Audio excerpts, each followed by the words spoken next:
어쨌든 저기 학교로 이렇게 파송을 하게 되는 상황들인데 우리가 기도로서 함께 도와주고 적극적으로 최지훈이나 또 종민이나 모두가 할 수 있도록 우리가 적극적으로 도와주고 인도해줘야 될 필요가 있는 거죠. 어디까지나 본인들이 간절히 원해야 되는 부분이긴 한데 선생님도 만날 수 있으면 만나고 해서 이렇게 기독교 동아리를 세워가는 데 있어서 이렇게 기도로 그리고 직접 선생님들도 뵐 수 있으면 뵙고 협력을 구하고 이런 모습들이 너무 필요하다. 그리고 이런 함께 나눌 수 있는 교제들 또는 함께 이렇게 왜 부활해야 하는지, 왜 부활만이 답인지 우리가 이렇게 아이들과 함께 교제하는 것들 너무나 필요하죠.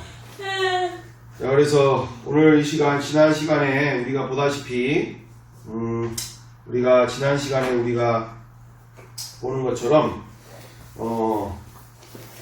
이렇게 인류의 역사는 인간이 주체적으로 만들어간 역사인 것처럼 우리가 생각될 수가 있으나 우리가 분명하게 지난 시간에도 확인하다시피 인류의 역사는 구속의 역사, 하나님께서 이 땅에 교회를 하나님의 그 꿈인 교회를 핏값을 주고 십자가에서 죽으심으로 우리에게 주신 이 교회를 우리에게 허락하심을 통하여 우리에게 인류 역사가 교회를 중심으로 해서 인류 역사가 진행되어지고 인류 역사 가운데 교회를 빼고서는 설명할 길이 없다.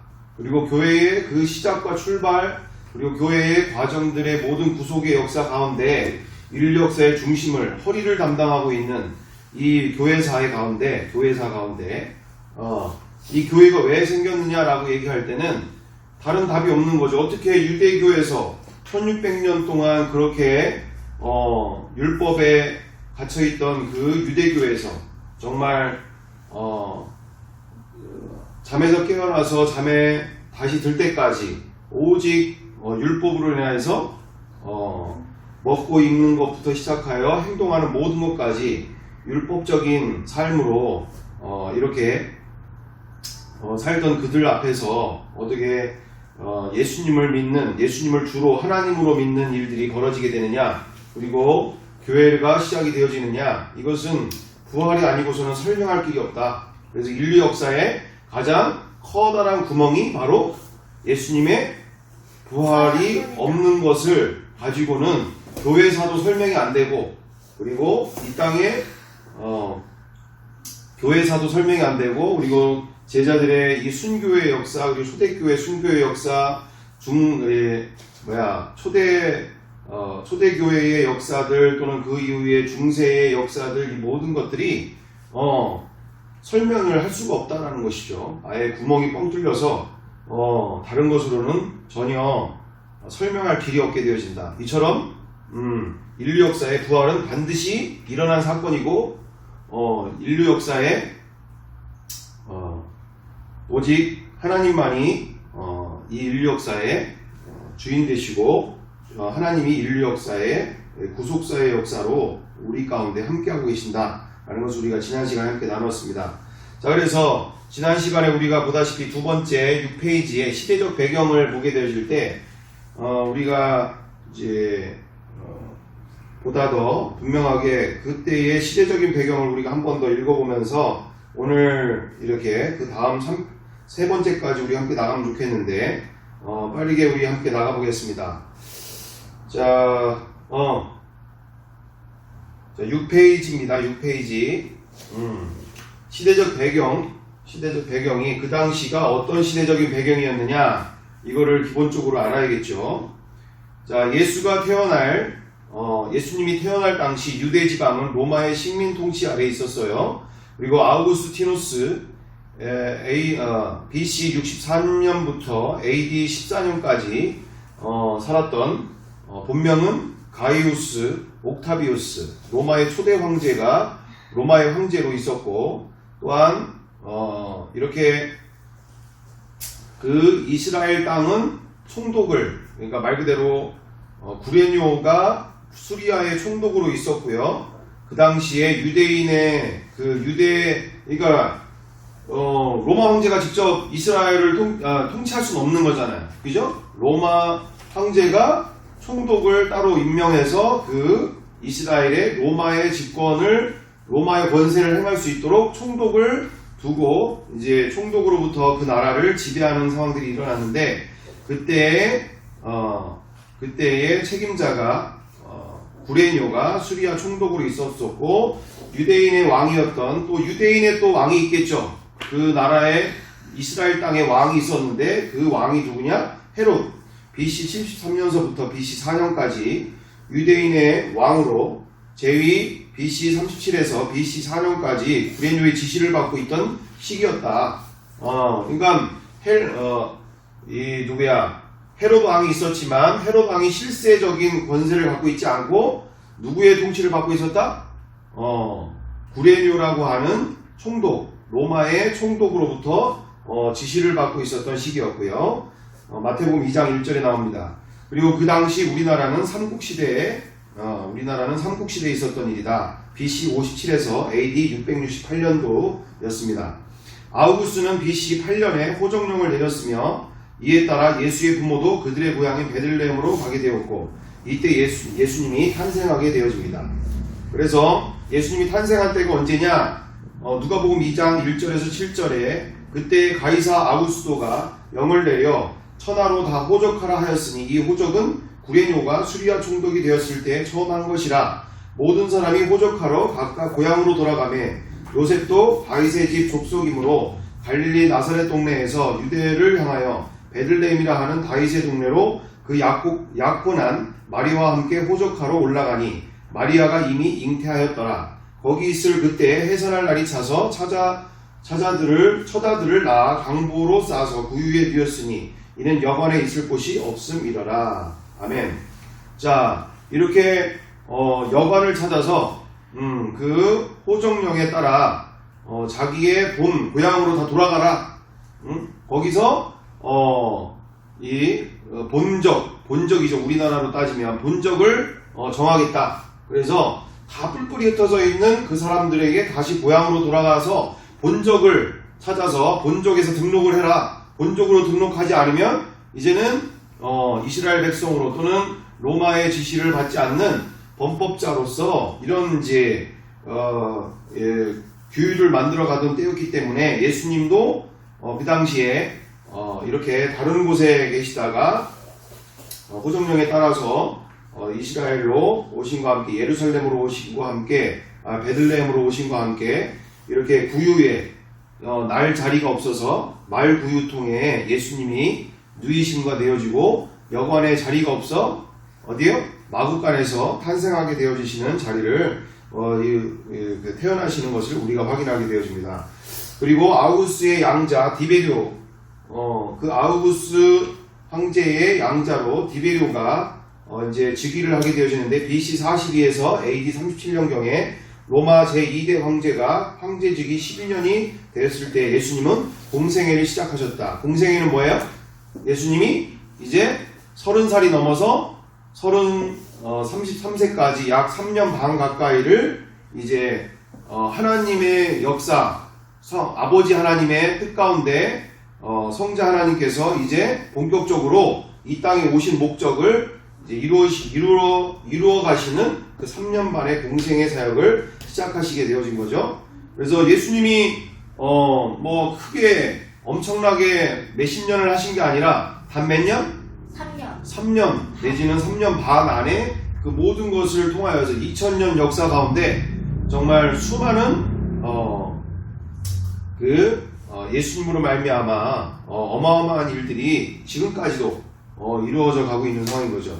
자, 그래서 누가복음 3장 1절에서 3절에 이렇게 되어 있습니다. 그리고 3절에 디베리오 황제가 통치한 지 15해 곧 본디오 빌라도가 유대의 총독으로 헤롯이 갈릴리의 분봉왕으로 그 동생 빌립이 이두레와 드라고니 지방의 분봉왕으로 루사니아가 아빌레네의 분봉왕으로 아나스와 가야바가 대제사장으로 있을 때에 하나님의 말씀이 빈들에서 사가랴의 아들 요한에게 임한지라. 예수께서 가르침을 시작하실 때에 30세쯤 되시니라. 사람들이 아는 대로는 요셉의 아들이니 요셉의 미는 헬디오. 이렇게 보다시피 이렇게 지금 되어 있습니다. 그래서 이 지금 시대 가운데 빌립이 또 분봉왕으로, 루사니아가 분봉왕으로, 또 안나스와 가야바가 대제사장으로 있을 때다. 말 그대로 유대 땅에 이렇게 곳곳에 따로 분봉왕들이 있었다. 그리고 제사장들이 있었고 대제사장들이 있었고, 그 다음에 그때 30세쯤 됐을 때 예수님이 공생애의 사역을 시작하셨다. 자, 이처럼 역사적인 사실과 성경에 나타난 연대 및 상황에 대한 모든 기술은 정확히 일치하고 있는 것이다.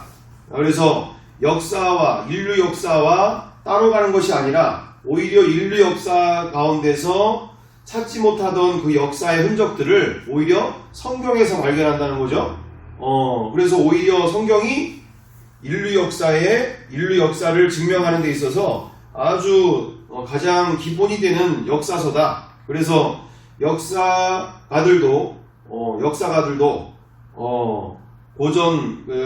고대 역사가들도 오히려 성경을 공부하고 성경에 있는 역사를 중심으로 해서 역사를 푸는 것에 대해서 그것을 꺼려하지 않고 그것을 잘 인용하고 그것을 기본으로 삼고 있는 역사가들이 오히려 너무나 많은 것이 사실이다라는 것이죠.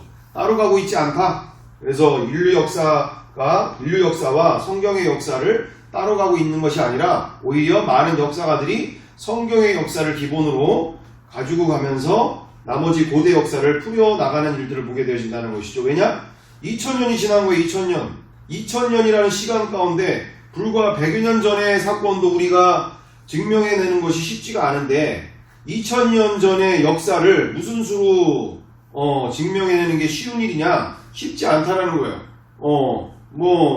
몇백 년만 지나도 이런 책자 같은 거 너덜너덜해지고 아예 흔적도 찾아보기 어려울 정도로 서적이라고 하는 것이, 종이라고 하는 것이 그만큼 문제가 있는 것이고, 또한 양피지나 그 모든 자료들이라는 게 쉽게 이제 무뎌지고 또는 망가지고 소멸되는 상황이기 때문에 오히려 그것을 증명하는 자료는 성경만큼 정확한 자료가 없을 정도이기에 많은 인류의 역사가들도 성경을 기본으로 삼고 있다.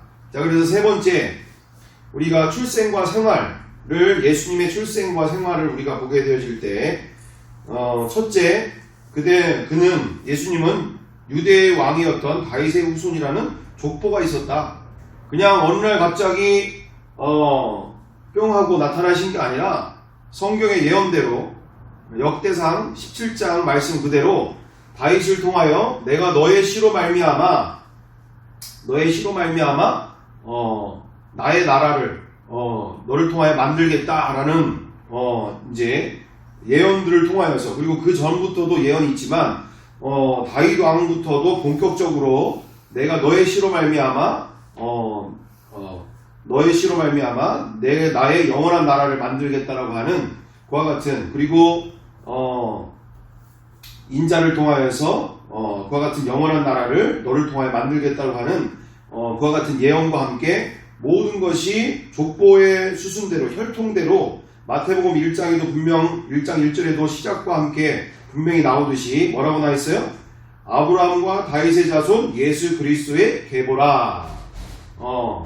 그래서 성경에 본 모습대로 아주 족보도 없는 것들이라고 많은 사람들이 얘기를 하는데, 정말 철저하게 예수님은 족보로대로, 혈통대로 이 땅에 오셨다. 예언 그대로 이 땅에 오셨다. 그래서 역대상 17장의 말씀 그대로 다윗 왕에게 직접 내가 너를 통하여 영원한 나라를 만들겠다라고 하는 그 예언을 온전하게 이루어 주셨다라는 것이죠. 그리고 여기 마태복음 1장 1절에도 다윗의 자손 예수 그리스도를 통하여서 영원한 왕을 삼으시는 유대인의 왕이 아닌 이제 영원한 하나님의 나라의 왕을 삼으시기에는 아버지 하나님의 놀라운 계획이 바로 예수님의 출생이다. 예수님은 족보대로 이 땅에 오셨고, 두 번째로 예수님은 태어난 장소, 즉 고향이 있었다. 마태복음 2장 1절. 헤롯 왕 때에 예수께서 유대 베들레헴에서 나심에 동방으로부터 박사들이 예루살렘에 이르러 말하되.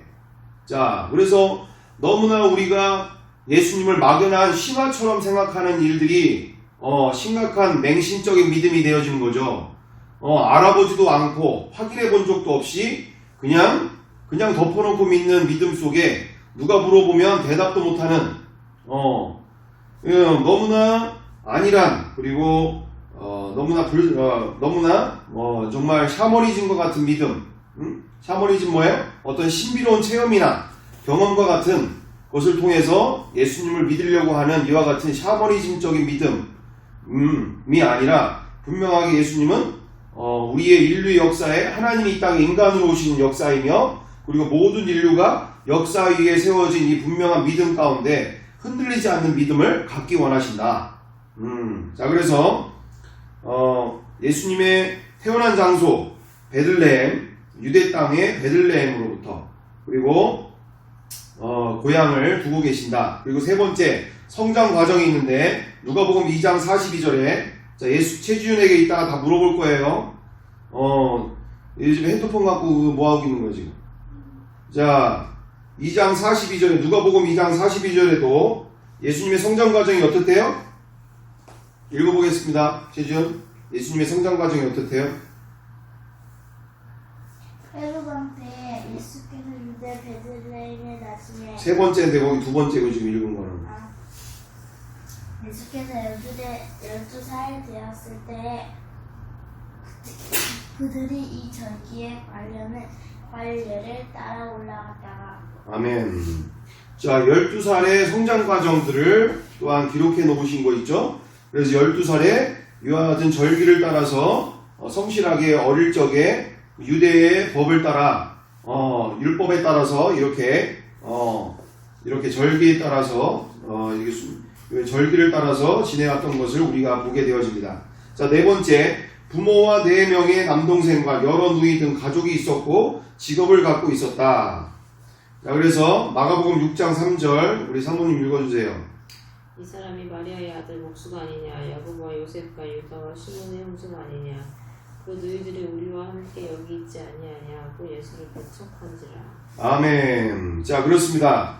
마리아의 아들 목수, 직업은 목수이며 어머니는 마리아고, 동생으로서 바로 밑에 동생이 야고보와 그 다음에 동생이 요셉과 유다와 시몬. 그러니까 예수님의 형제가 몇 명이라는 거야? 지금 한 명, 6명. 몇 남 몇 녀라는 거야. 몇 남 몇 녀. 5남 1녀. 5남 1녀가 아니라 여기서 누이들이 몇 명인지는 정확하게 알 수 없지만 누이들이라고 하니까 복수 형태니까 2명 이상이겠죠. 그러니까 5남 2녀, 예수님을 포함해서 5남 2녀의 형제들을 가지고 형제들이 있었다. 그래서 위의 증거들을 통하여 예수님은 인류의 역사 속에 실제 존재했던 인물이었다는 것을 정확히 알 수 있다. 그분은 결코 신화적인 인물이 아닌 것이다. 자, 그만큼 성경만 조금만 봐도 예수님의 고향과, 그리고 예수님이 어디서 태어나셨고, 그리고 그 형제들은 형제들은 어떻게 되고, 그리고 예수님의 족보는 어떻게 되느냐, 예수님의 할아버지, 그리고 할아버지의 할아버지, 할아버지를 통해서 인간의 몸을 입고 이 땅에 오실 때에 분명하게 다윗 왕의 그 조상을 따라서, 혈통을 따라서 이 땅에 오셨다라는 것을, 왕의 혈통을 받고 이 땅에 오셨다라는 것을 우리가 알게 되어진 것과 함께, 이제 이 세상의 왕뿐만 아니라, 왕의 혈통뿐만 아니라 하나님의 나라의 왕으로 이 땅에 오신 것을 우리가 알게 되어진다라는 것이죠. 자, 그래서 여기까지 우리가 보면서 우리가 맹신적인 믿음이 아니라 역사 위에 세워진, 반석 위에 세워진 믿음 속에 누가 질문을 해도 그들에게 대답할 수 있고, 그들에게 신화적인 믿음이 아니라 정말 샤머니즘적인 믿음이 아니라 누가 물어봐도 대답할 수 있는 그와 같은 역사 위에 세워진 굳건한 믿음들 다 되시기를 바랍니다. 자, 우리 함께 기도하겠습니다. 사랑과 은혜가 풍성하신 아버지 하나님, 오늘 이 시간 이렇게 역사 위에 세워진 믿음을 우리가 보게 되어지면서 막연하고 정말 흐릿흐릿한 그와 같은 믿음이 아니라 분명하게 너무나 인류 역사가들도 오히려 성경을 보고 인류 역사의 중심을 삼는 것처럼 오히려 정말 예수님을 알수록, 그리고 역사를 알수록 이 모든 역사와 역사의 주관자는 하나님이시며 예수님의 부활하심을 통하여 모든 인류 역사가 다시금 시작되어짐을 정확하게 알 수가 있게 되어집니다. 오직 예수님만이 왕이신 그 하나님의 나라가 이 땅 가운데 세워질 때 주님, 오늘 또한 역사 위에 세워진 이 믿음 속에 정말 기쁨으로 복음을 전하며 예수님의 나의 주되심, 하나님 되심, 나의 왕 되심을 전할 수 있는 놀라운 복음의 사명자들 되게 도와 주시옵소서. 감사드리오며 사랑과 은혜가 많으신 예수님의 이름으로 기도드리옵나이다. 아멘.